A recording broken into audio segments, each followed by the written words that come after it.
আমরা বাঙালি, আমাদের বাংলাদেশ হচ্ছে মুসলিম কান্ট্রি। এই মুসলিম কান্ট্রিতে যখন ইসলাম বিরোধী, আল্লাহ রসুল বিরোধী কোনো কথা বলে, তখন একেবারে এই কলিজায় গিয়ে লাগে। কারণ আমরা এত মুসলমান থাকতেও আমাদের দেশে ইসলাম বিরোধী কথা চলে, ইসলাম বিরোধী কথা হয়। কিন্তু যখন কোনো হিন্দু বা ইহুদি খ্রিস্টান বলে, তখন ততটা কষ্ট লাগে না। সবচেয়ে বেশি কষ্ট লাগে আমাদের মুসলমান ভাইরা যখন আমাদের ইসলাম বিরোধী কথা বলে, নবীর ধারে নিয়ে কথা বলে। কয়েকদিন আগে একজন অভিনেতা ন্যাশনাল টিমের 4 জনের ধারে নিয়ে কিছু কথা বলেন। তারা নাকি দাঁড়িয়ে রাখলে তাদেরকে খবিশের মতো লাগে। আস্তাগফিরুল্লাহ।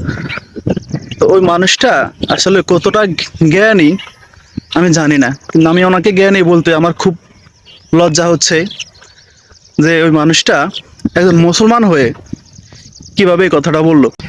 আল্লাহ পাক ওনাকে হেদায়েত দান করুক, আমি এই দোয়াই করি।